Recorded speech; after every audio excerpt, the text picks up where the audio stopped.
देशाला स्वातंत्र्य मिळून जवळपास 75 वर्षांहून अधिकचा काळ लोटून गेला। अनेक निवडणुका या देशामध्ये झाल्या, आपण सगळ्यांनी त्या पाहिल्या। परंतु 2024ची जी निवडणूक आहे ती अनेक अर्थानं वेगळी निवडणूक म्हणून देशाचं जगाचं लक्ष या निवडणुकीकडे लागले। अगदी आता काल परवा नगर शहरामध्ये या ठिकाणी देशाचे पंतप्रधान नरेंद्र मोदी येऊन गेले।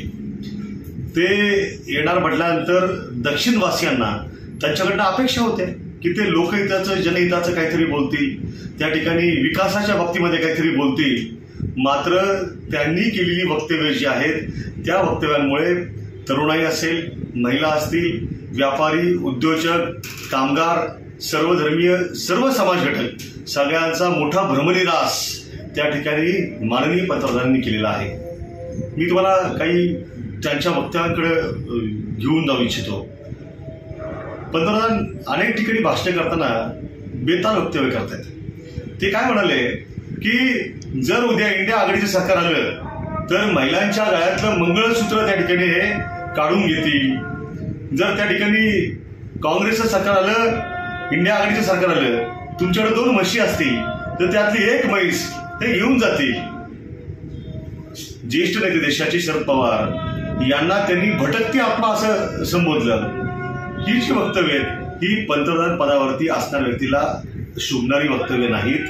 ही जनतेमध्ये अत्यंत हास्यास्पद वक्तव्य त्या ठिकाणी ठरत आहेत। नगरच्या सभेमध्ये त्यांनी त्या ठिकाणी म्हटलं की काँग्रेसचा जाहीरनामा हा मुस्लिम लीगचा जाहीरनामा वाटतो।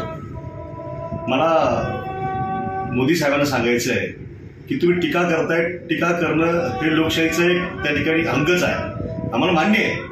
परंतु ती टीका करताना नेमकं आपण काय बोलतो याचं भान आपण ठेवलं पाहिजे ना। काँग्रेसच्या जाहीरनाम्यामध्ये काय म्हटलंय की जर इंडिया आघाडीचं काँग्रेसचं सरकार त्या ठिकाणी आलं तर आम्ही देशामध्ये आज जवळपास केंद्र सरकारच्या 30 लाख नोकरी भरतीचा आकडा रिकामा आहे, आम्ही ती भरती त्या ठिकाणी करू। देशातल्या गोरगरीब कुटुंबातल्या प्रत्येक महिलेला वर्षाला 1 लाख रुपये त्या ठिकाणी त्यांच्या खात्यामध्ये आम्ही जमा करू।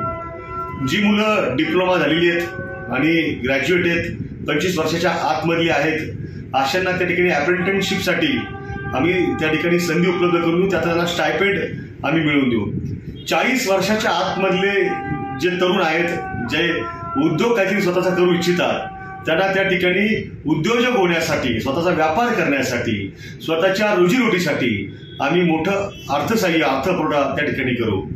त्याचबरोबर जीएसटी असेल, इन्कम टॅक्स असेल, यातल्या ज्या काही जाचक आणि क्लिष्ट त्यातल्या तरतुदी आहेत ह्या आम्ही दूर करू। राजस्थानमध्ये त्या ठिकाणी काँग्रेसचे मुख्यमंत्री म्हणून अशोक गेहलोतांनी अत्यंत चांगलं काम केलं।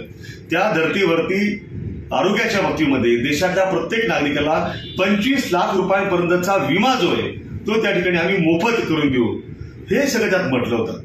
मला सांगा की मुस्लिम लीगचा जाहीरनामा याला असं कसं काय तुम्ही म्हणू शकता?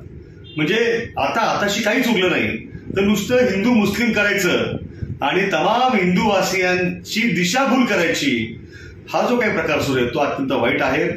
त्यांनी राम मंदिराच्या बाबतीमध्ये सुद्धा बोलत असताना जी काही वक्तव्य केली आहेत ती सुद्धा या देशातल्या तमाम हिंदूंना न पटणारी आहेत। त्याच्यामुळे या निवडणुकीमध्ये आताचा जो अंडर करंट आहे, म्हणजे शेतकऱ्यांना सुद्धा किमान आधारभूत किंमत देण्याची हमी ही काँग्रेसच्या जाहीरनाम्यामध्ये दिलेली आहे। आज निलेश लंकेंसारख्या एका सर्वसामान्य कुटुंबातल्या, ज्याला जनता फकीर बनते, अशा उमेदवाराच्या पराभवाच्या साठी सभा घेण्यासाठी देशाच्या पंतप्रधानांना यावं लागतं की ज्यांना ते विश्वाचे नेते म्हणतात, विश्वगुरू म्हणतात। मला वाटतं की हाच निलेश लंके यांचा विजय आहे। मी या निमित्तानं मतदारांना एकच आवाहन करेल की जर देशाच्या पंतप्रधानपदावर असणाऱ्या व्यक्तीकडनं अशी अशोभनीय वक्तव्य होत असतील तर त्यांना हे कळून चुकलेलं आहे की आपला पराभव त्या ठिकाणी निश्चितपणे होणार आहे। मी पुन्हा एकदा अगदी ठाम विश्वासानं सांगतो, राहुल गांधी यांच्या नेतृत्वाखाली त्या ठिकाणी जो जाहीरनामा पुढे आलेला आहे काँग्रेसचा, तो 140-145 कोटी भारतवासियांच्या कल्याणाचा जाहीरनामा आहे आणि निलेश लंके यांचा विजय महाविकास आघाडीच्या एकत्रित सामूहिक प्रयत्नातनं निश्चित आहे।